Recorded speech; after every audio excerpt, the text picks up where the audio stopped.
Good morning and welcome to the Nobel Conference. Today we welcome Dr. Marion Nestle to this year's Nobel Conference as one of the world's premier experts on nutrition, policy, and food policy.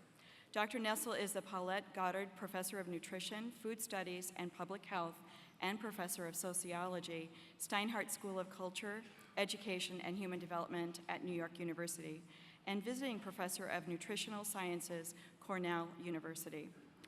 Marion Nestle's research interests include food and nutrition policy, development, and analysis, with a focus on dietary guidance, social, cultural, economic, and environmental influences on food choice, the politics of food and safety, and the effects of the food industry marketing on children's diet and health.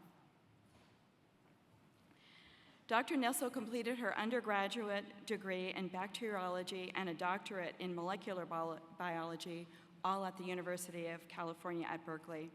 A master's in public health was added in 1986, also from Berkeley. From 1986 to 1988, she was Senior Nutrition Policy Advisor in the Department of Health and Human Services and Managing Editor of the 1988 Surgeon General's Report on Nutrition and Health. Dr. Nestle is committed to raising the dietary literacy of the general public, an advocacy that gets her noticed. Many of you know that Dr. Nestle opposes marketing commercials targeted at children for foods of minimal nutritional value, aka junk foods, from children's television programs and schools. She views tax and price policies on items such as soft drinks, candy, chewing gum, and snack foods as options that would clearly influence buying decision and can thus be manipulated to improve dietary intake. Fellow health and nutrition experts are not exempt from Nestle's scrutiny, especially as noted in Food Politics, where she questions the objectivity and perceived independence of nutritionists and other health experts when they enter into partnerships and alliances with food companies. Such positions place her squarely in the center of controversy around food, nutrition, and food policy, and often.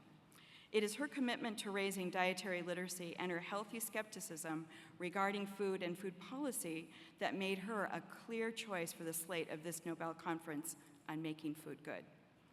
Dr. Nestle has authored many award-winning books, including Food Politics and Safe Food in 2003. Dr. Nestle wrote What to Eat in 2006 to inspire readers to think about nutrition and to figure out for themselves how a few telephone calls for themselves whose advice makes sense and not. Pet Food Politics tells the gripping story of how a few telephone calls about sick cats set off the largest recall of consumer products in U.S. history. Her latest book, Feed Your Pet Right, it was co-authored with Malden Nesham, where she presents an informative, entertaining, and objective examination of the booming pet food industry, including marketing practices. Her career is distinguished and productive, but she is enormously proud of three achievements: writing Food Politics, developing food studies as an academic discipline at NYU, and creating the special collection of over 20,000 volumes on food studies at NYU Library.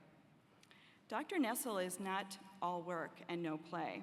She kayaks and she gardens right on her terrace in New York City, where just the other day she picked fresh tomatoes. They were organic and, of course, locally produced. Finally, Dr. Nestle is someone who talks the talk and walks the walk, too. When asked by me if she lives by her adage, eat less, move more, eat plenty of fruits and vegetables, and go easy on the junk food, her reply was, absolutely. Nothing could be easier. Marion Nestle brings to Nobel an expertise on food policy, and nutrition that is transdisciplinary in scope and breadth, that will serve to probe and ignite the Nobel Conference panelist discussion. It is my distinct pleasure to introduce to you all Dr. Marion Nestle.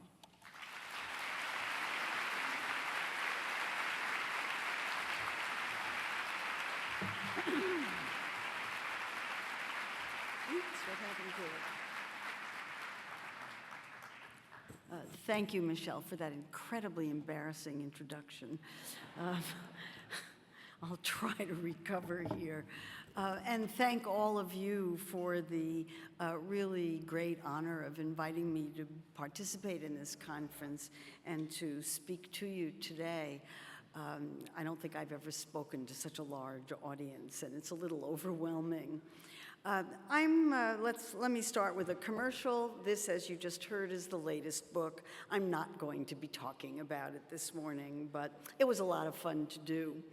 What I am going to be talking about is what an extraordinary time this is to be talking about good food, an extraordinary time in American history. I can't think of any precedent for the First Lady of the United States to be interested in food issues in the way that Michelle Obama has been interested. Her Let's Move campaign, which focuses on two extraordinarily important issues in food policy these days, food in schools and access to food in low-income communities, is just exactly where I would hope the president's interest would lie, and I hope that her leadership will actually prove to be extremely fruitful. It's very inspiring. This is also a time in American history when Stephen Colbert testified before Congress a week ago about farm labor issues and told Congress in character that they really ought to be doing something about making life better for the people who pick our food and work in our factories and produce our food for us, both in and out of character. His words also were extraordinarily inspiring, and I hope that Congress listens to him. All of these things are what I consider to be issues related to good food. Several years ago, a group in Berkeley, California, the Strategic Alliance, did a survey of nutritionists nationally and asked a lot of us what we thought a definition of a good food was. They must have known that this conference was coming. And the definition that the people who were interviewed came up with was a very comprehensive definition that is very much like what Farm Aid has been calling good food for quite a while, good, clean, fair, and I'll add slow food to that and safe food to that. What the nutritionists who responded to the survey said was that a good food is one that's good for health, clean for the environment, fair to the workers who produce it, and that means both wages and working conditions, humane to farm animals, that a food system that supports the communities in which the food and the animals are being raised, one that is safe for people to eat and sustainable for the environment, and more important perhaps than anything, available, accessible, and affordable to everybody. So issues of equity are involved in that too. This is a very comprehensive definition, but it's one that I absolutely subscribe to, and one that I think this conference is really about, which is one of the reasons why I was so happy to be asked to participate in it. My own work deals with food systems, and by food systems, I mean the relationship of agriculture to food, to nutrition, and public health. The three areas of public health that I'm most interested in are food insecurity on the one hand and obesity on the other, and also food safety. When I started out in nutrition, I have to confess that it never occurred to me that agriculture had anything to do with what people ate. I was very, very late in coming to the realization of how much our agricultural system affects what our food choices and what we eat, and therefore public health. And one of the things that I advocate for very strongly is an agricultural system that supports public health and that is linked to public health. Now, That leads me to what I think are the good food issues, the controversial issues in 2010, and I would submit that every single one of them has agricultural and environmental implications. As I mentioned earlier, food insecurity and obesity are two of my concerns. Another is food marketing, especially to children, food safety, and then last I want to talk about the food revolution because I think that's where the hope of the future lies. And let me start with saying a few things about food insecurity. As you heard from the previous speaker, the Food and Agriculture Organization has just come out with its annual count of the number of hungry people in the world, and there is both good news and bad news in that, in its report. The good news is that there are only 925 million people who the Food and Agriculture Organization defines as being in chronic hunger worldwide. That's down by nearly 10% from its report last year. The bad news is that 925 million people in the world live in chronic hunger and have for a very long time. And there seems to be very little political will throughout the world to try to do something about it. And we have seen in the last few years an increase in the number of hungry people in the world, in part because of what's happening with our economy. And it's not only an international problem, it's also a problem in the United States, where the increase in rise in enrollment in the food stamp program, or the SNAP program is what it's called these days, exactly parallels the rise in hungry people worldwide. So this is both a national and an international problem. Now, we know how to end hunger in developing countries and in the United States. Science magazine earlier this year had an article about food security, and it titled one of its articles, had a whole issue on food security, and it titled one of its articles, Food Security, the Challenge of Feeding 9 billion people. I don't see that as being the challenge. For me, the challenge is figuring out how to get 9 billion people to figure out how to feed themselves. We know from past experience that if you want people not to be suffering from hunger and malnutrition, you must make sure that women breastfeed their babies and support them in doing so. They must have a clean water supply. The food supply must be safe. Empower women and educate women so they know what it is that they're supposed to do in order to keep their families healthy. You need a sustainable agriculture system with renewable resources so that you don't have to put expensive new inputs into your agricultural system every year. You need political stability so that countries aren't at war and farmers can grow crops over a period of time in safety.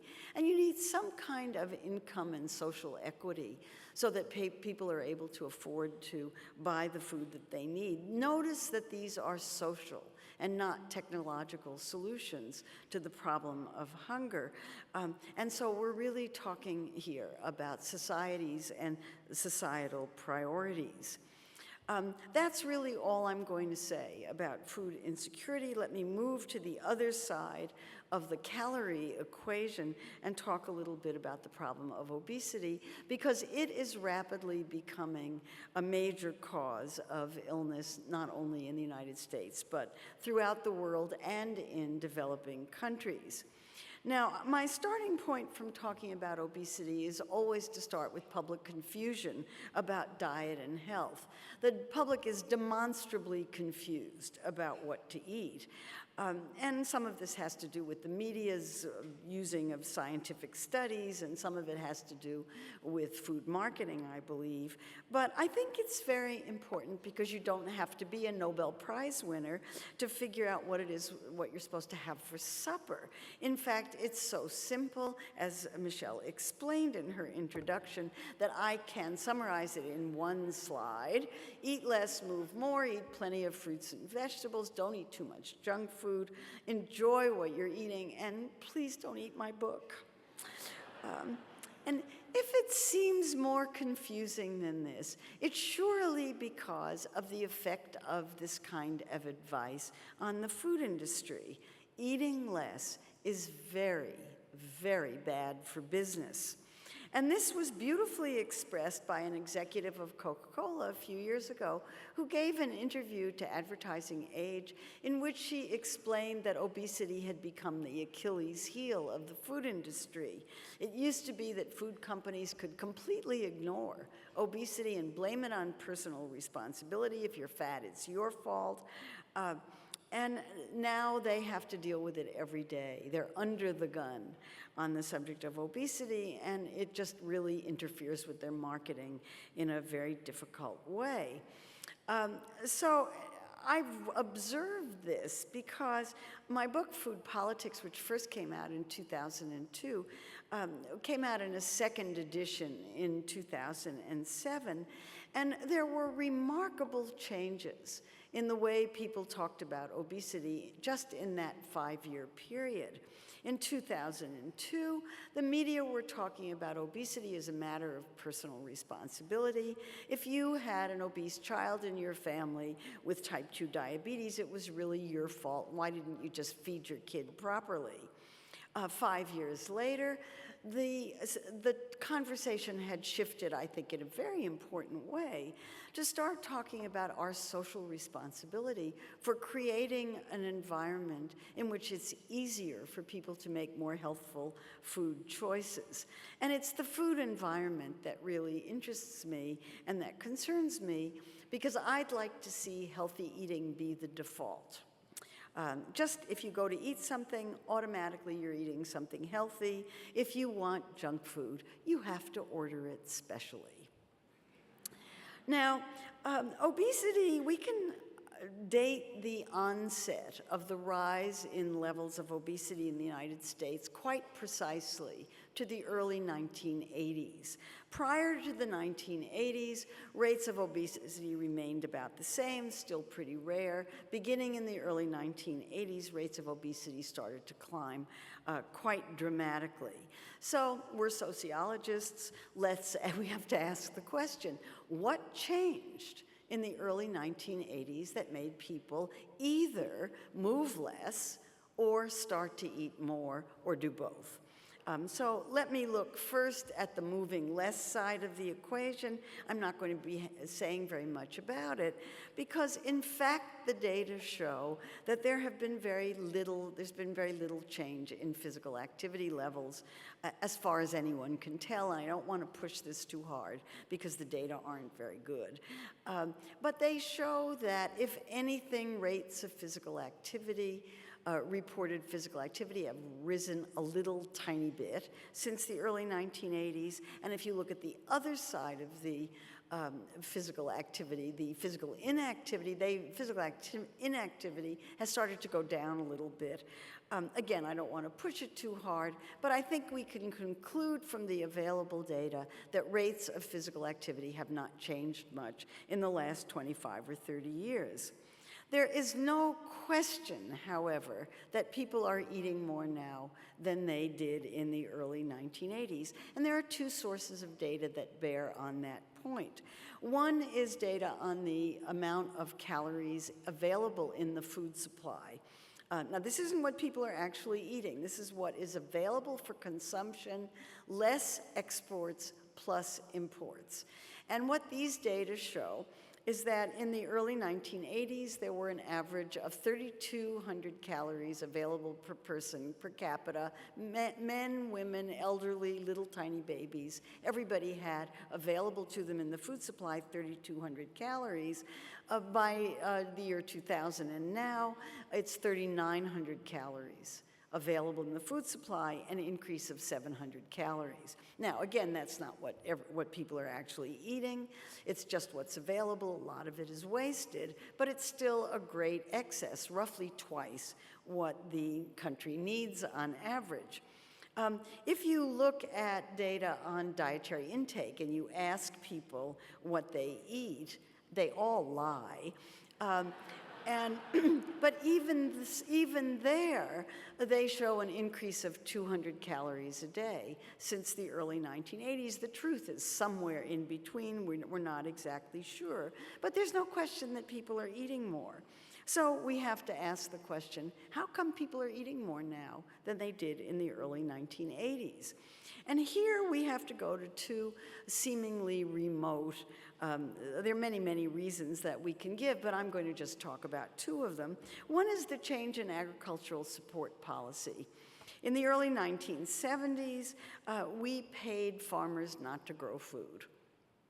Starting in the early to mid-1970s, agricultural policy shifted into one that paid farmers to grow as much food as they possibly could and rewarded the growers of the most food with agricultural subsidies. The result was mountains of corn and in a sea of farm subsidies, as the New York Times put it a few years ago. And you can see this in a plot of the available calories in the food supply from the early 1900s until the present. From 1910 to about 1980, the number of calories in the food supply stayed at about 3,200 plus or minus 200 calories a day per capita. As I've already shown you, starting in the early 1980s, that number rose up quite rapidly. And even if a third or more of that is wasted, it's still a great surplus. So what this did was to make the food industry very competitive. If you're trying to sell a food product in an environment in which there's twice as much food around as anybody could possibly use, you have a big problem trying to figure out how to sell more food. And as I'll show you, food companies are very good at that. But that wasn't the only pressure on food companies. The other was, I think, more serious. And that was a shift in the way that Wall Street evaluated corporations. In 1981, Jack Welch, who was then head of General Electric, gave a speech at a meeting in which he talked about the shareholder value movement, which was a movement to stop giving good evaluations to corporations on the basis of their blue chip stocks. Remember blue chip stocks? Those were ones that gave long, slow returns on investment over a very long period of time. Instead, the shareholder value movement demanded that corporations produce higher returns on investment right now, right away.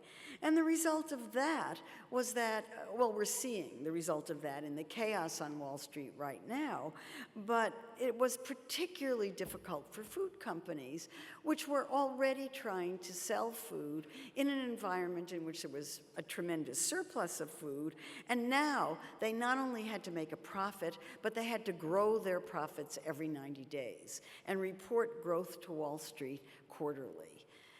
And that put so much pressure on food companies that they had to begin to look for ways to sell more food in this incredibly difficult and competitive environment. And the next few slides that I'm going to show are examples of the way in which society changed as a result of food companies' imperatives to have to grow their profits every 90 days. For one thing, because there was such a glut of food, the price of basic food commodities was very low because they were subsidized. So it became cheaper to eat outside the home. And from the early 1980s until the present, the proportion of the food dollars spent outside the home increased gradually over that time, much of it on fast food. And food outside the home has more calories than food inside the home in general. The second thing in which it changed was that food companies began to introduce larger size portions.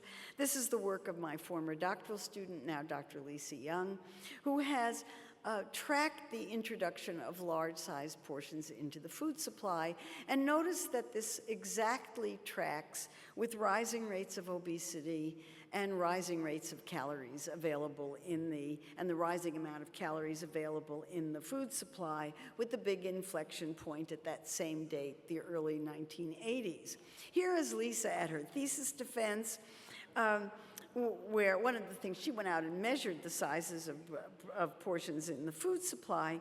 And if I had one thing I could teach everybody in this room, it would be that larger portions have more calories. Let me tell you, it's not intuitively obvious. The cup on the far left is an 8-ounce Department of Agriculture serving size for a soft drink. If it doesn't have too much ice in it, it holds 100 calories. The one on the right is, the big one on the right, the double gulp, is a cup she bought at our local movie theater in Manhattan. It holds 64 ounces and 800 calories. And the evidence shows that that cup is not passed down the aisle at the movie theater and shared among everyone who's sitting there. It's consumed by one person. Larger portions have more calories. Now, the fact that it's not intuitively obvious has been demonstrated experimentally by my Cornell colleague, Brian Wansink, who does brilliantly funny experiments. And this is a summary of his Super Bowl experiment, in which he invited his own students, who, believe me, should have known better, to come to his house and watch the Super Bowl. And he put half of them in one room with 2 quart bowls of popcorn and the other half in the other room, separated with 4 quart bowls of popcorn. And at the end of the Super Bowl, he counted up the amount of popcorn that they had eaten. And lo and behold, the students who had popcorn in 4 quart bowls ate almost twice as many calories as those that had popcorn in 2 quart bowls. And when he asked them, and remember, these were his own students, trained to know that larger portions have more calories. When he asked them how many calories they thought they had eaten during the Super Bowl, the ones who had the larger bowls underestimated the number of calories they had eaten by a much larger percentage than the ones who had had the smaller bowls. So larger portions do 3 things. They have more calories, they induce people to eat more calories, and they induce people to underestimate the number of calories they're eating by a much larger amount. Why can food companies make large portions? Because it's cheap for them to do so, because the cost of the basic food ingredients is so low in comparison to labor and rent and other kinds of costs.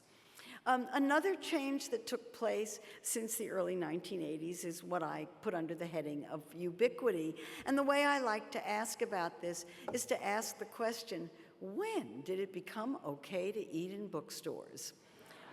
Now, some of you will be old enough to remember when if you walked into a bookstore with food or drink, you were thrown out.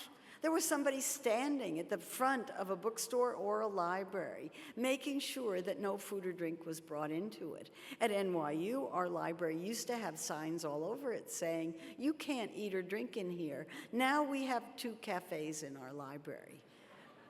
Why? Because more food available. And ubiquity makes people eat more. If food is there, you're going to eat it. If it's close to you, you're going to eat it. One of the reasons why nutrition advocates like me are so concerned about soft drink vending machines in schools is that the research shows that the more vending machines there are, the more people eat out of them. And that's why we want the vending machines out of schools. And I can assure you that the vending machines came into schools after 1980. The last is low prices. Now, it's very hard to argue against low prices for food, and I'm not going to be so foolish as to try to make that argument. Instead, I just want to show you how skewed our food system is, because if you go into McDonald's with $5, you can buy 5 $1 hamburgers, or you can buy 1 salad. For somewhere around $5, depending on where you are. There's something wrong with that picture. Why are 5 hamburgers equivalent in price to 1 salad? That has to do with our food support system and the way in which our policies about food production are in place. And we have this completely skewed agricultural support system that is not linked to public health. And that you can see by these very recent data from the Centers for Disease Control that have mapped the proportion of people in each state that eat the recommended 2 servings of fruit a day and 3 servings of vegetables a day. The darker the color, the more fruit and vegetables the states are consuming. And on average in the United States, only 1/3 of the states in the country are places in which people are consuming 2 servings of fruit a day. And remember, fruit and vegetable servings are tiny. They're half-cup portions. They're very small. One of the big apples that you had outside here is 2 fruit servings. And only 26% consume 3 vegetables a day. And one of those vegetables is fried potatoes. That counted in that. So we don't eat very many fruits and vegetables in this country on average, and one of the reasons for that is how expensive they are. If you hear people talk about how expensive fruits and vegetables are, it's because they are. And here's another plot of changes that have taken place in the United States since 1980. The relative indexed price of fruits and vegetables has gone up by 40% since 1980, whereas the relative indexed price of sodas, butter, and beer has gone down by somewhere between 15 and 30%. So again, this is the way that our current agricultural policies fail to support public health. And we have a situation in the United States where food companies, the government, and sometimes health professionals have collaborated not out of evil intent, but simply as part of the normal course of doing business to create a society in which people are encouraged to eat more than they need or would be healthy for them. Now, these are the kinds of things that a lawyer named Michelle Simon discusses in her book, Appetite for Profit, how the food industry undermines our health and how to fight back. In which she talks about, rather sympathetically actually, about the enormous pressures on food companies, not only from nutrition advocates like me, but also from regulators who are dying to regulate food companies, from lawyers who are dying to sue them, and most of all from Wall Street, which simply wants food companies to make money every 90 days, more and more. And food companies reacted to these pressures, at first by doing nothing, then by going through all the stages of death and denial, and then finally going on the attack. And I'm not going to talk about the way they attack their critics. You can go on my website, foodpolitics.com, where I post all the letters that they write me under controversies. I'm not going to talk about their lobbying. I'm not going to talk about the way they blame inactivity and personal choice. And I'm not going to talk about the way they try to co-opt people who are criticizing them. What I am going to talk about is the way they change products, because that's what you see at the grocery store. And in particular, I want to talk about health claims, functional foods, and just say a little bit about self-endorsements and front-of-package labeling, because these are big issues right now. Let me just start with health claims. We didn't used to have health claims on food package labels. The FDA used to consider a health claim on a cereal box equivalent to a drug claim, and if you were going to be making a drug claim, you were going to be treated like a drug, and you had to prove safety and efficacy. And if you just give a clinical trial in which people are fed oatmeal over 10 years or something like that, to see whether if you eat oatmeal it helps you prevent heart disease. If you just give it a moment's thought, you will realize what a difficult thing that would be to prove. The cereal companies didn't want to have to prove it, and when the Nutrition Labeling, Health and Education Act of 1990 was passed by Congress, which put the nutrition facts label on food products, food companies said, if we have to say what's wrong with our products, salt, sugar, saturated fat, and so forth, you have to let us say what's good about our products. And Congress agreed and forced the FDA to begin approving health claims, and that's why you see these approved health claims on food packages. Here's my current favorite. I just got this last week. So this is chocolate Cheerios may reduce the risk of heart disease. I'd love to see a clinical trial prove that. And this is a cereal that has a whole grain claim on it, but it's only got 1 gram of fiber. I don't know, never mind. This is marketing we're talking about here. In any case, there were a lot of companies that were trying to get health claims on their products, and the FDA turned them down because there wasn't enough science to back them up. When that happened, the companies took the FDA to court, and in general, the courts have tended to support the companies. On what grounds? The First Amendment, freedom of commercial speech. And in 2003, under the Bush administration, the FDA rolled over and stopped fighting the health claim battle. We've lost 8 out of 10 First Amendment decisions. It's just not worth it's not worth the trouble to keep fighting this. We're not going to fight it anymore. And the business about the First Amendment really puzzles me. I don't know about you, but when I went to grammar school and learned about the First Amendment, I thought it had something to do with political and religious speech. It never occurred to me that the First Amendment was intended by our founding fathers to protect the right of food marketers to market junk foods to kids. But that's how the courts have interpreted it, and that's what we have to live with. And the result of that is a cacophony of health claims on products in the supermarket. Here's a Kellogg's cereal that's got 6 different kinds of health claims on it. In the upper right-hand corner, it has these little guideline daily amount things that tell you how nutritious the product is. I'll say something about those a little bit later. It's going to make you smart. It's going to make your heart healthy. It has 0 grams of trans fats. It lowers both your blood pressure and cholesterol. That seems like a really lot to ask of a cereal, but okay. And it has an endorsement from the American Heart Association, which gets paid to put its endorsement on certain products and couldn't care less that sugars appear 9 times in the ingredient list on this product. The American Heart Association only cares about fat and cholesterol. Just last week, the Federal Trade Commission has essentially sued Palm Wonderful, the maker of pomegranate juice, for making health claims that it felt could not be substantiated by the science. And here's an advertisement: I'm off to save prostates. The Palm Wonderful people have claimed in their advertising that if you drink pomegranate juice, you will not get a heart attack, cancer, and it also prevents erectile dysfunction. I mean, that seems pretty great to me. Not personally, but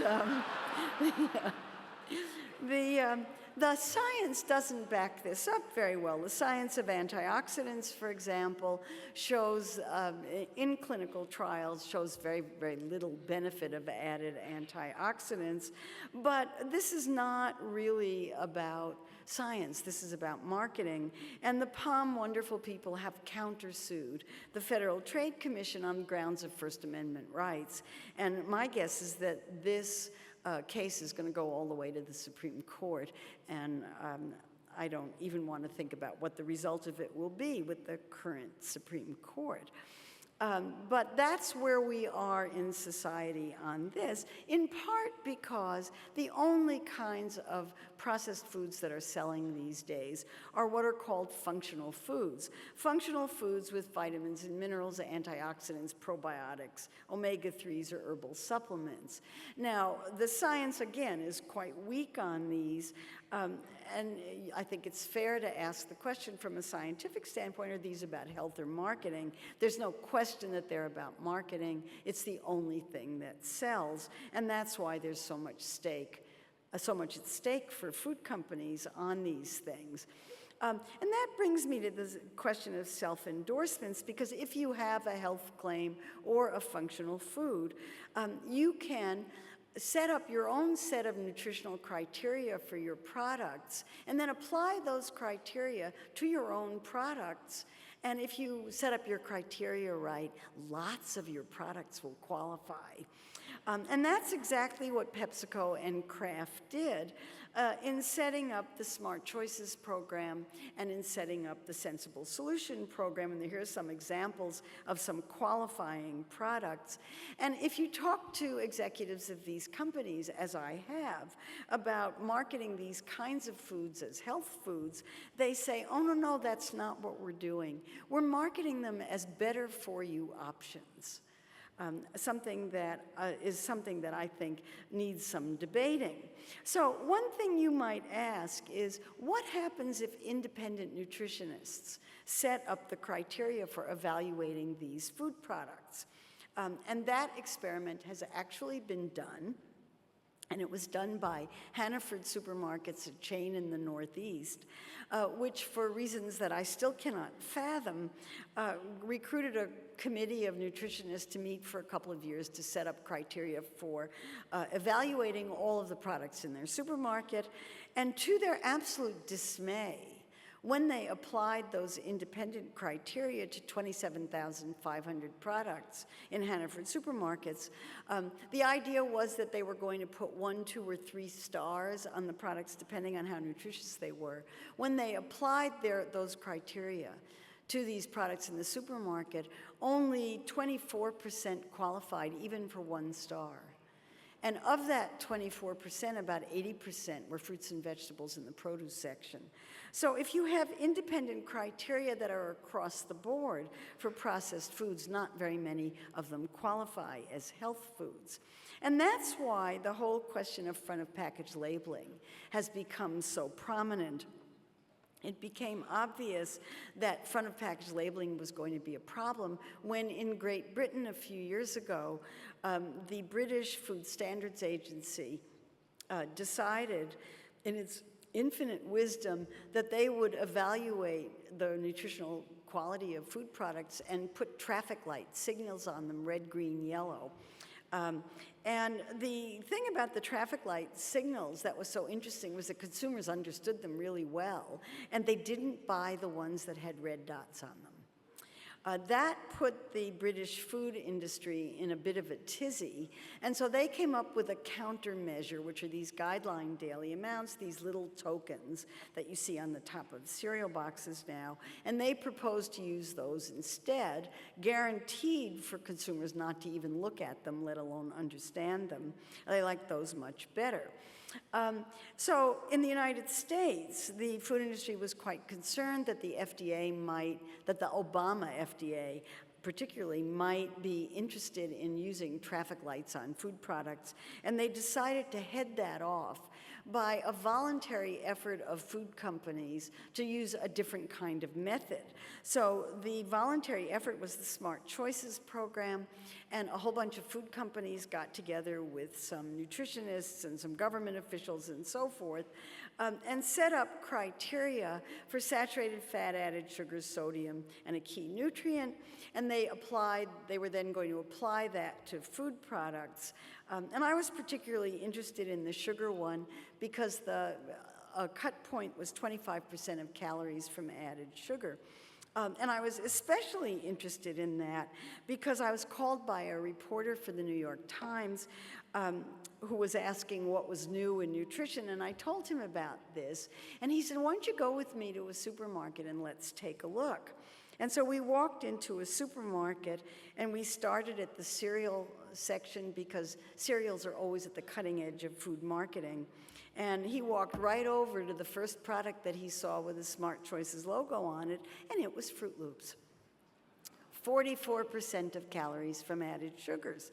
How did they do that? They made an exception for breakfast cereals. So this is a cereal in which 44% of the calories are from sugar, and sugar is the first ingredient. I posted something about it on my blog at foodpolitics.com, and a week later I got a call from an executive at Kellogg who said, you know, you're really being very unfair. And I said, well, what did I do? And they said, well, you posted our old box. I said, I just bought it a week ago.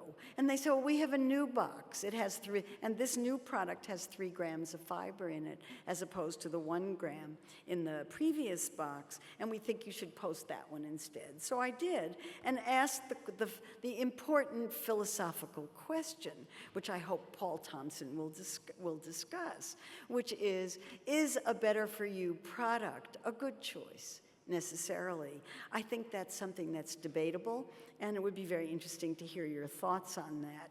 In any case, the New York Times reporter had a field day with it, and he managed to find a member of the Smart Choices Committee who made the mistake of telling him that Fruit Loops were better than a donut.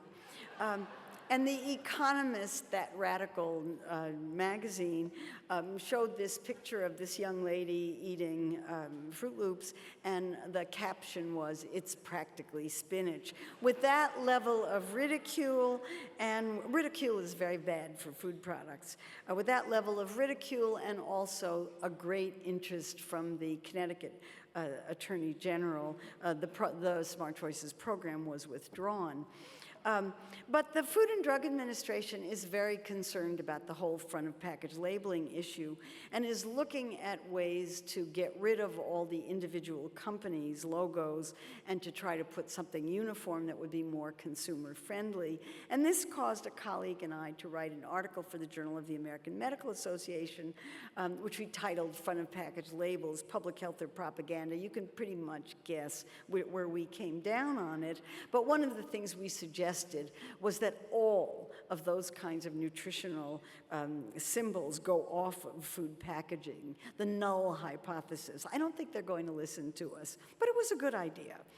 I want to say just something about marketing to children because you're an adult, and one of the great things about being an adult is you get to eat anything you want, anytime you want it.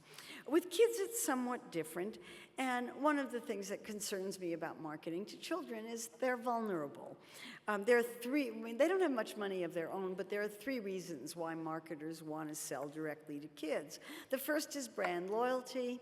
If you can get a child interested in your brand early in life, that child will prefer Coke to Pepsi forever, is what you hope. And there's some research that backs that up. The second is called the pester factor, and that's what they call it.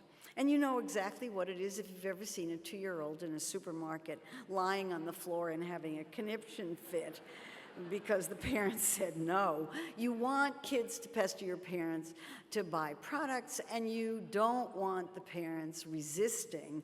You want to make it easy to get past that resistance. But those are just marketing tricks, and I don't get too upset about those. Well, the one that really disturbs me is the third one, which I call kids' food. The object of the game, if you were a food marketer with a product aimed at children, is to get kids to think that they're supposed to eat their own food. Kid cuisine, foods in funny shapes, colors, and sizes, unidentified food objects, cartoons on the package. They're supposed to eat their own food. They're supposed to eat chicken fingers. They're not supposed to eat chicken. They're not supposed to eat that boring adult food that their boring adult parents are eating. And that, I think, is so subversive of parental responsibility and control over food issues that it's reason enough to be really concerned about this. There's also a staggering amount of money that goes into marketing to children. It's very hard to get precise figures because they're proprietary about how much money companies spend on marketing to children, but Advertising Age once a year publishes a report on the amount of money that companies spend on a few products. It doesn't do very many, and I picked this one up. Oops, I picked this one up, and I'm sorry to pick on Kellogg. I really like the people at Kellogg, but they do make it easy. In 2009, Kellogg spent $21 million just to advertise Frosted Flakes, and it spent $20 million just to advertise Fruit Loops. So any nationally advertised product like this is going to have a budget of upwards of $20 million. This is actually on the low side, a number that doesn't even describe the amount of money that Michelle Obama has for her campaign. She has nowhere near a tiny fraction of the amount of money that is spent on Fruit Loops to work with, which is why her leadership is so important. Now, if you can't sell products here, you sell them abroad. And this is another food justice issue that we can talk about. And last year, the paper started reporting that nearly all of the profits of Kraft, PepsiCo, Coca-Cola, and other major food companies were coming from products sold abroad, out of this country. And I do quite a bit of international traveling, and I buy cereal boxes in every country I go to. And I was interested to see, oh, I'm sorry, it's another Kellogg's product. This chocolate sweeties. I bought this box in Panama, and it had on it an endorsement from the Pediatric Association of Guatemala, which I thought needed some rethinking. Again, there's a fair amount of money that gets exchanged in all of these kinds of things. So all of these kinds of things made my colleague David Ludwig, who's a pediatrician at Harvard, ask the question, can the food industry play a constructive role in the obesity epidemic? We have our doubts. We think that alliances with food companies and health professionals need to be thought through very carefully, because the goals of industry are to meet Wall Street objectives every 90 days, and public health goals are for people to be healthy, and those goals easily come into conflict. All right, let me move on to food safety. Unless you're living on another planet, you're probably aware that 500 million eggs were recalled a month or so ago as a result of a particularly toxic form of salmonella that had gotten into it. And this particular recall shed a great deal of light on our industrial farming system, because the farm or the factory, I guess is a better word, that produced the salmonella-tainted eggs was one of 5 farms in Iowa that together produced 2.3 million dozen eggs a week. I don't know about you, but this number is far too big for me to comprehend. I cannot conceive, just can't even imagine that number of eggs coming out of one area in Iowa, let alone from a farm that had as filthy conditions as that particular one did. But it also shed light on the failure of our food safety system to protect Americans from these kinds of hazards. And the reason for that is that our food safety laws were passed in 1906. They're more than 100 years old and have barely been changed since. In 1906, a reporter named Upton Sinclair went into the Chicago stockyards and wrote a series of articles about the horrible working and other conditions that he saw in the Chicago stockyards, published them as a series of articles and then as a book, which came out in 1906. And incredibly, Congress that very year passed food safety laws, the ones that exist to this day. I cannot imagine our Senate or Congress acting so quickly on anything these days. But the trouble started right from the beginning, because there were 2 laws, one that applied to animals and one that applied to food products, adulterated food products. And those laws were given to 2 agencies of the Department of Agriculture to manage. And over the years, the agency that dealt with food products was moved out of the Department of Agriculture, became the FDA. But the problems in that division have remained to the present time. And we see that in the recalls that have taken place just over the last few years. In 2006, it was spinach. In 2007, it was pet food, a food safety case that was so fascinating that I ended up writing a book about it.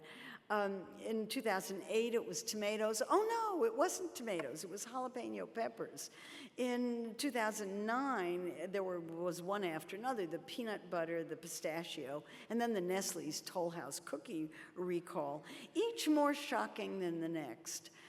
Each with either salmonella or E. coli, and indicating some kind of systemic failure in our food safety system.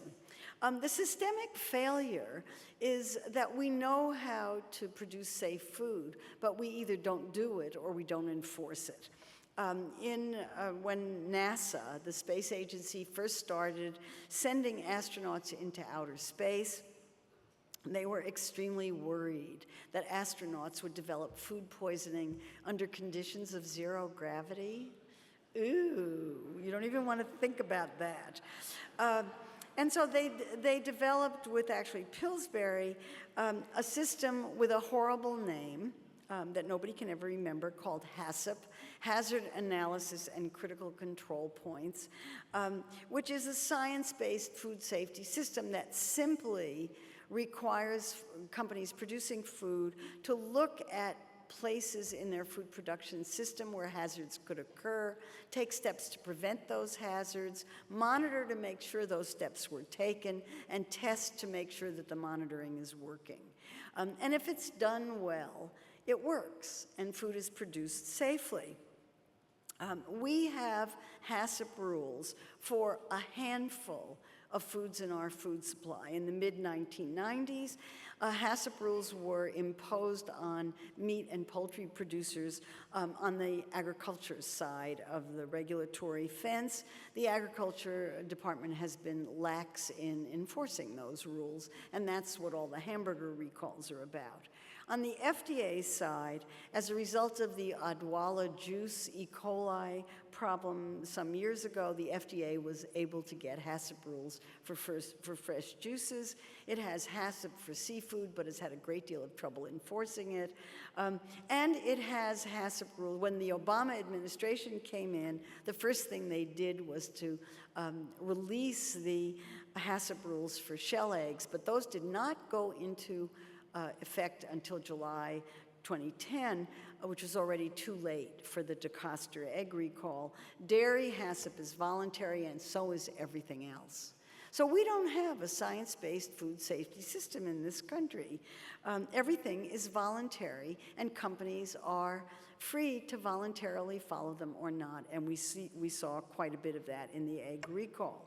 Now, we know what we need to do to fix the system, and the Government Accountability Office, which is a watchdog arm of Congress, has argued since the early 1990s that we need a single food safety agency to oversee the entire food supply, and that this single food safety agency should be in charge of all foods in the food supply, meat, dairy, vegetables, from farm to table, with regulations, testing, and enforcement.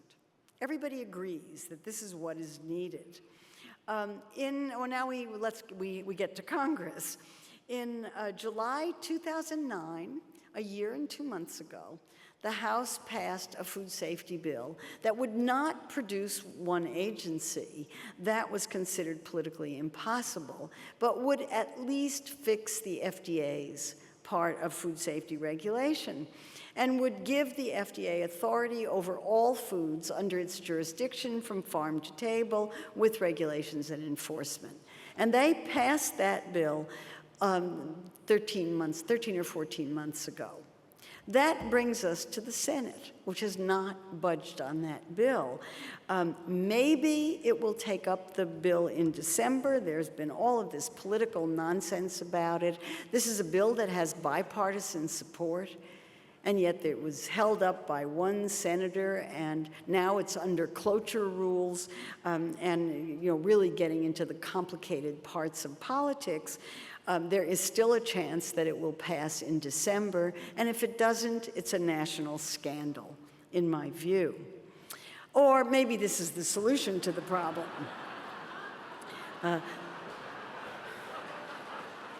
Leave it to the Onion to figure this out. If you can't fix it, approve it. What I don't understand, and where the sociology comes in, is why people aren't taking to the streets over food safety issues. And this has to do with the fact that food safety is common, everybody gets sick, most people survive, and it isn't the kind of thing that people take to the streets over, but I wish it were. We might get some action from the Senate if it were. So that, of course, brings me to the food revolution. And I love showing this picture because that's me underneath Alice Waters there, and I kind of like that. I would be depressed about a lot of the good food issues, except that I think we're in the middle of a really exciting food revolution that is really extraordinary and that brings vast numbers of Americans together about very important issues. The food revolution, that's what Jamie Oliver called his programs about school food. If you haven't seen them, they're really, really worth watching. What's going on in schools across America is absolutely extraordinary. It isn't just Alice Waters' edible schoolyard in Berkeley, California. I have been to some of the poorest schools in Brooklyn, in New York, where every single child in it is eligible for reduced price or free school meals.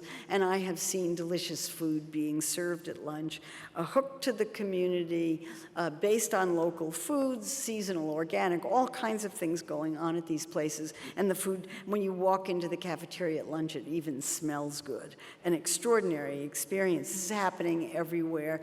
Grassroots democracy. Really where it is. I live in a city with a health department that is activist and actually interested in public health.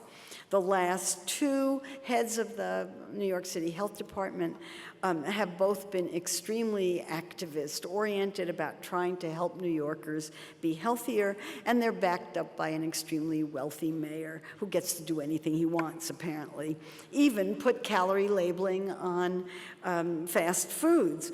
Now, calorie labeling is really a lot of fun. And if you haven't seen it in action on your next trip to New York, you really ought to take a look at it. Or you can just wait a year. Because when President Obama signed the Healthcare Reform Act in March, buried on page 1206 of this act was a provision to make calorie label national. And by 2012, all chain restaurants that have more than 20 outlets nationally will be doing calorie labeling, and I guarantee it, it's more fun than anything. You have to look at it, but if you look at it, you will find it very entertaining. And it may even change what you eat. New York City also did an anti-soda campaign.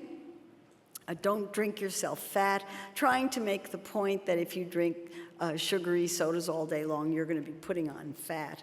And this, of course, relates to current efforts to try to get soda taxes. Kelly Brownell and his colleagues at Yale have been working very hard on that issue. And they must be succeeding to at least some extent, because the soft drink industry has responded with an outpouring of lobbying money tracked by the Los Angeles Times. The soft drink industry, Coke, Pepsi, and the American Beverage Association spent $40 million last year to defend against soda taxes. They must be really worried about it.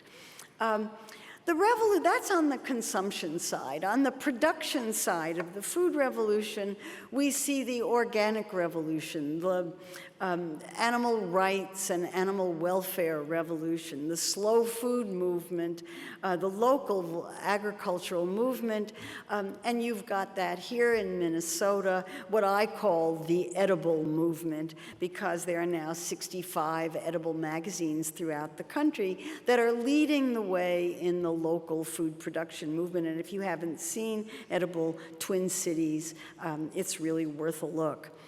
And maybe you'll have one here. Edible Gustavus Adolphus. Really worth doing. It's quantifiable. quantifiably increasing. You can count the number of farmers markets and see how every community in America wants one. And you can count the sales of organic products, even at a time of economic downturn. Sales of organics continue to rise, not at the same rate, but they're still rising. And as more and more people distrust the industrial food system, we're seeing more and more attention to organics. And then there's a whole business of climate change. It's very clear that the kind of agricultural system, industrial agriculture system that we have is not sustainable and is going to have to be changed, not least because animal agriculture and the kind of agricultural system we have contributes to an enormous fraction of our carbon footprint. And Frankie Moore Lapé's splendid daughter, Anna, has written this splendid book, Diet for a Hot Planet, in which she talks about the relationship of our agricultural production and consumption system to climate change, and it's well worth reading. What I love about all of this is that we're going back to the days of the victory gardens of the Second World War, and I certainly have been eating tomatoes off my terrace all summer. That's my version of a victory garden. Even a little pot will grow very delicious tomatoes if you give them enough light. There's been a lot of talk about the food revolution, and this is The Nation, a left-wing magazine, that has been paying quite a bit of attention to the food issues over the last several years, although they were late coming to it. But what I liked so much about their Food for All issue last year was that it linked the food movement to democracy in a very clear and explicit way. The food movement, they said, was about democracy of the people, by the people, for the people.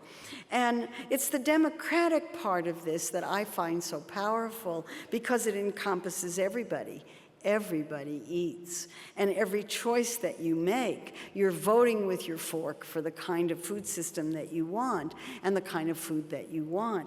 Yes, you must take personal responsibility in food choices, and you have the opportunity to exercise personal responsibility every time you choose a food or go to a grocery store or order in a restaurant, and you get to think about, if you think about those issues. But I also think we need to take social responsibility for much of our food system. And by social responsibility, I want to end with Michelle Obama as well as begin with her, because what she is doing in the White House is discussing social responsibility from agriculture to public health, and very clearly and unambiguously linking our agricultural production system to the health of our nation. So I will leave you with that point, with the hope that you will join the food revolution. Thank you very much.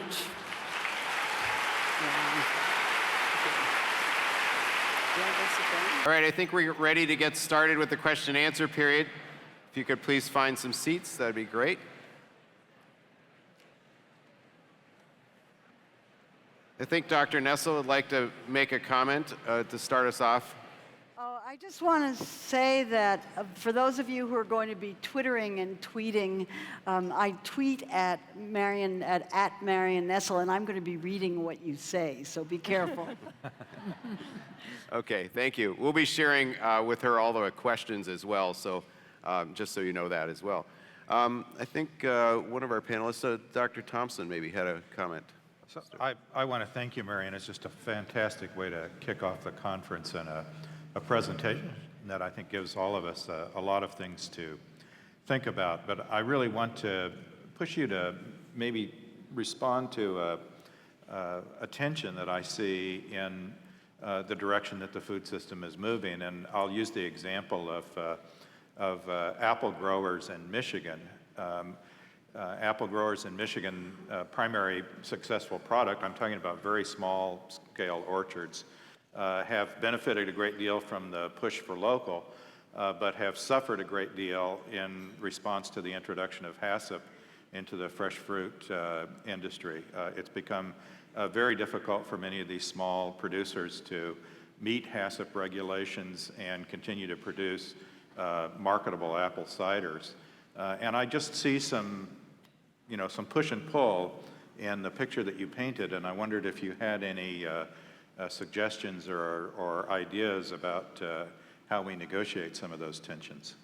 Well, I think the small farm, what they call the scale issue, is a very, very important one in food safety legislation.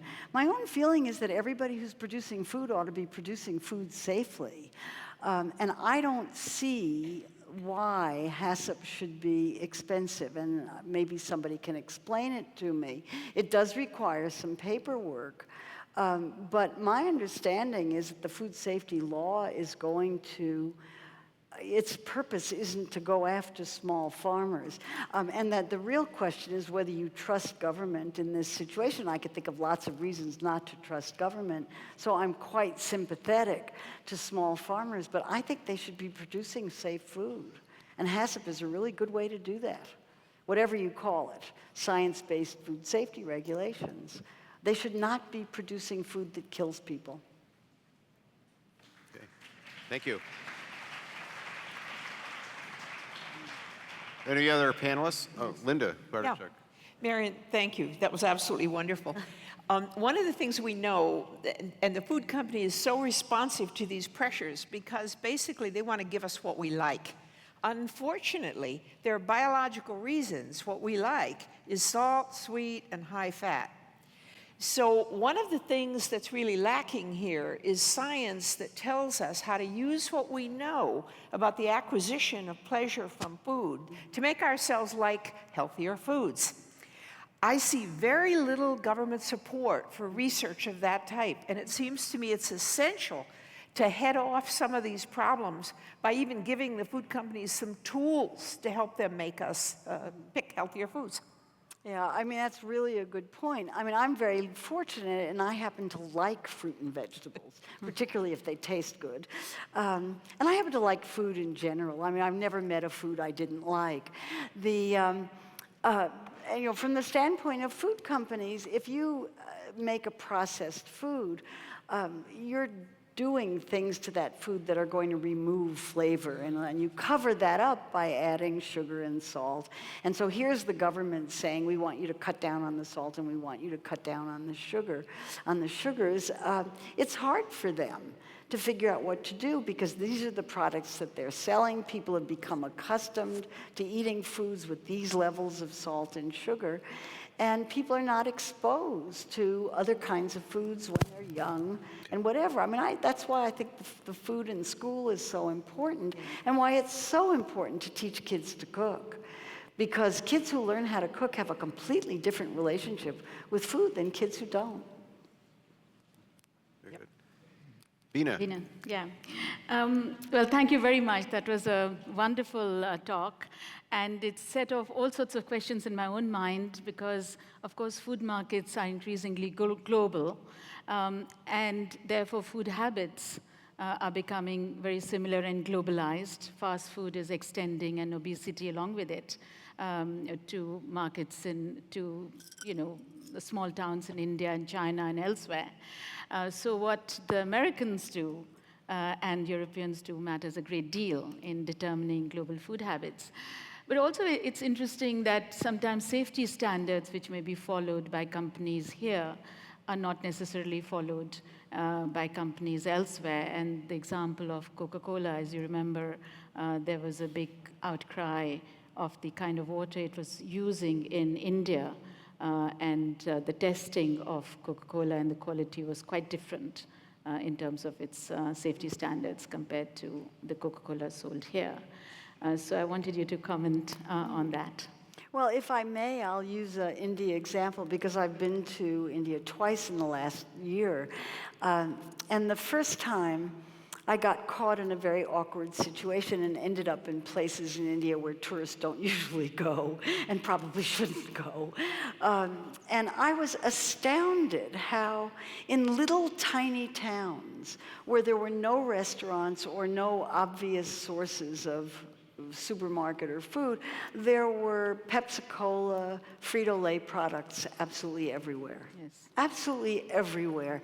In the most remote regions, I was astounded and just awestruck by their distribution system, which seemed to me incredible. One of my great treasures from my first trip to New Delhi was a cereal box, Kellogg's again, which was a chocolate breakfast cereal that said on the back of it, mothers, your children are busy in the morning and you want to get them off to school. This particular chocolate cereal has the nutrition of 2 chapatis. So it was a direct undermining of the local food tradition right there on the cereal box. If I thought about it, I would have brought the slide of that. And I think, from an American standpoint, if we can only sell so much food in this country, we've got to sell it somewhere. And so let's sell it in India. It's got 1 billion people who are at least 300 million of which have enough money to be able to buy it. That's the size of the population of the United States. So, even though there are hundreds of millions of people in India who don't make the equivalent of $1 or $2 a day. That's right. So it was quite shocking to see that in action, and what a country like India is going to do to protect itself against that when obesity rates are rising and type 2 diabetes rates are rising so rapidly. It's really something that requires some kind of intervention, and how you're going to do that, I have no idea. Well, it seems to me that there needs to be a global discussion, which is precisely what we're having, that what you do in one country and companies producing certain goods in one country have an impact in other countries, because food travels, just as tastes travel and appetites travel. Yes. Carrie, first. Well, Marion, thank you first for such an excellent lecture that obviously was so warmly received by the people here. I wonder if I could ask you to reflect upon one thing, and it's something that I think you and I have both experienced in our lifetime. And that is, in one sense, our own dietary possibilities have really opened up. I eat kiwis now, and I didn't know what a kiwi was when I was growing up. On the other hand, while there's this remarkable new diversity in the supermarkets, and I'm not just talking about what's in boxes, the food that's grown in local areas has sort of decreased. When I look at the farms around the area where I grew up, they produce less variety, not more variety. So we have a system that is offering a lot of choices to consumers, but is based on a homogenization at the farm level and a globalization of the food industry worldwide. Can you reflect upon that? And are there elements of that? Which of those elements do we need to be changing? Well, I think that we actually don't have choices in that way. We have apparent choices. We have a 2-class food system in our country. We have the mass food system for the majority of Americans, where the single most important issue is price and the need to keep the price low. And then we have this burgeoning food revolutionary movement that encompasses probably, I think the estimates are about 10% of the population, but growing. As all of these problems with the food system come to life. And there's a lot of pressure from that 10% to do real diversity. And I think about, I think about Iowa, which used to be, 50 or 100 years ago, Iowa was the vegetable capital of the United States. It's with this incredible topsoil, and now it grows food for animals. It grows corn and soybeans to feed animals. So if we have an animal-based food system, and I'm not a vegetarian and I'm not opposed to eating meat on principle, but we have a meat-based agricultural system that requires vast amounts of corn and soybeans to feed. And this was Francis Moore Lappe's work 35 years ago? Almost 40. Almost 40 years ago when Diet for a Small Planet first came out. It was, for me, it was a revolutionary book.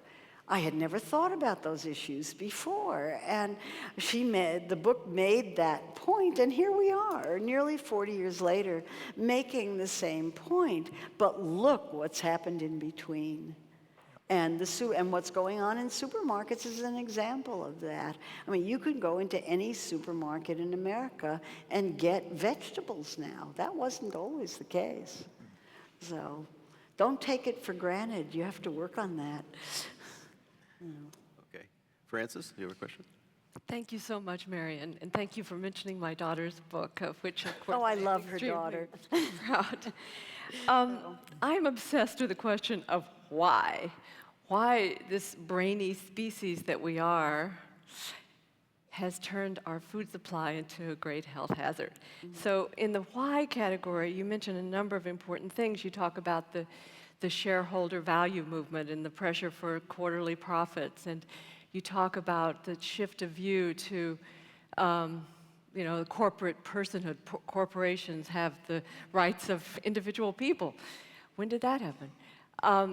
And yet, what my sense is that these are all reflections of ideas that we have, they're cultural ideas that we have formed, and therefore we can change.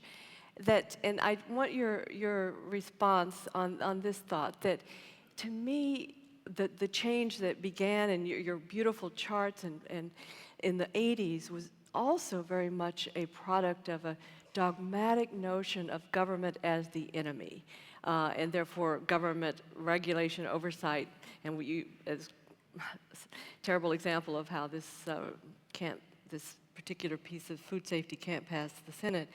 And that combined with the idea that unlimited money flooding our political system is okay too, as now there are 24 lobbyists for each of our people in Washington that were supposed to be representing our interest, and now with the Supreme Court that has overturned a century of precedent to say it's okay in elections to flood the market. So I'm really obsessed with this idea that we have created this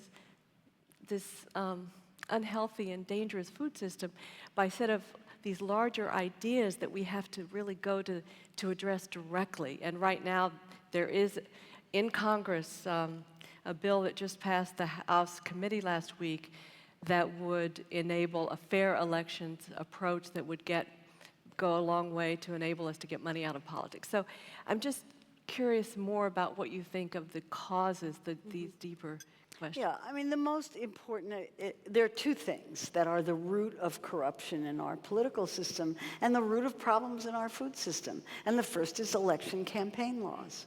We have an election campaign system now that the Supreme Court has now ratified, as you said, that allows unlimited corporate money to go to legislators. I suppose we as people could get together and try to buy our own legislators and see if that works. But until we have elected officials who are interested in public welfare, social welfare, and public health rather than corporate health, we're going to be fighting a very difficult system, and we can only go at it piecemeal. And so we're going to be worried about small things like schools and soda taxes and front of package labeling that are really very tiny compared to one we in public health call root causes, which go right back to election campaign laws. The other one is the one I talked about, is Wall Street. The corruption in our system comes from Wall Street's insistence on immediate higher returns on investment and rewarding its own executives for doing that. That system could be changed. These are not immutable. They weren't always this way. They don't have to stay these are political decisions. But if we can't elect honest officials who are going to work in the public interest because they can't get enough money to get elected, we're in real trouble. And I worry about it a lot. I mean, maybe we should just stop everything, and that's what everybody should be working on.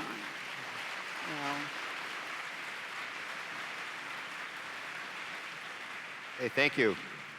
I have a question from the audience. What is your opinion on high fructose corn syrup?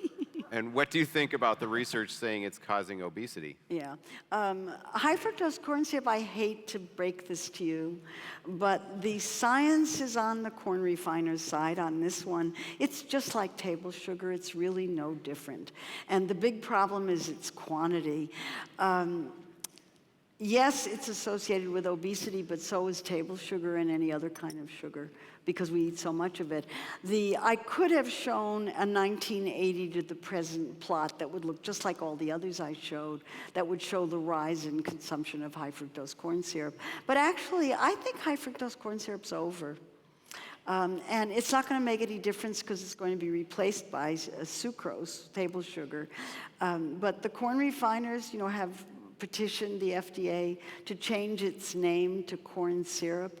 And I told you that ridicule is really not healthy, and the ridicule that the corn refiners have had to endure over that request is really pretty funny, where the New York Times had a contest for renaming it, and the one that I thought won was to just use a symbol and call it the sweetener previously known as high fructose corn syrup. Thank you. Here's a question from the internet. Do you think the foods that receive the label superfoods, examples like blueberries, beans, broccoli, oats, etc., deserve such labels? Of course not. They're just foods. All fruits and vegetables have good things in them, and the basic principle of nutrition, where the nutrition is here. Back me up on this one. Balance, variety, and moderation. You want variety in food intake. Well, the issue in food is variety. It's not superfood. Okay. Thank you. Now, here's a question that's been on the internet, but also came from our audience as well. How do you think food safety rules should be applied to small producers who are bringing their products, et cetera, to farmers markets? I think there needs to be some scale built in, some scale rules built into it. But even small producers need to produce food safely. Okay. Thank you. Could you comment on the practicality of a full organic food agricultural system and what would happen if we dropped factory farming in a world with a population approaching 7 billion? I don't know anybody who's talking about 100%. 100% doesn't make sense to me. But I think the industrial food system could do a lot better in the sustainability of its production practices, and we could do with more organic production because it's better for our environment. We're going to have to go that way, or we're going to have huge climate change problems. But I don't think anybody is talking about 100%. So, I don't know what the right percentage is, but it's certainly not 100 and 0. Okay, thank you. Here's one from the audience. Could you please address the pros and cons of food irradiation? Yeah, I write about food irradiation in my book, What to Eat. I have a chapter on it. I don't think that irradiating food makes food radioactive or particularly harmful. But it's what I call a late-stage techno-fix. That is, it's a technological solution to something that should have been prevented in the first place. And what I like to do is to quote Carol Tucker Foreman, who is the head of the Consumer Federation of America in Washington, D.C., and a former Department of Agriculture official who explained when talking about irradiation that sterilized poop is still poop. Thank you. I'm almost tempted to end it at that, but we have a few more questions. Can you comment about the ADA's partnerships with Coca-Cola and Hershey's? Oh, yeah, it makes me weep. I'm not a member of the American Dietetic Association. If I were, I would have had to resign a long time ago. I think their partnerships with food companies don't work very well in their interest or in anybody's interest except that of the food companies. Nobody takes anything that the American Dietetic Association says seriously. They have no credibility as a result. And if you, I have students who are going to be going to the ADA meetings in Boston, and I have assigned them the task of going to the exhibits where all these food companies show all their dietetic junk foods, and they're to bring me back the most egregious example that they find. That's great. I think it's sad. Okay, thank you. And there are plenty of dietitians who agree, by the way. Okay, There's some thanks. here, I think we'll take one more question here from, this one came from the internet, actually is the one that was voted the most popular. Given that the U.S. brand capitalism and its consequences are firmly entrenched, what course of action will enable humankind to realize more sustainable food policies? I just think you need grassroots action. I mean, this is where democracy comes in. These are not, the decisions that have been made about our food supply and our government are not immutable. They're human decisions. If there's enough public opposition, legislators have to listen. Throw them out. Okay. Thank you. Okay, thank you all. We will take a break now for lunch, and we'll reconvene in this room at 12:45 for music and 1 o'clock for Carrie Fowler's talk. Thank you. Wait.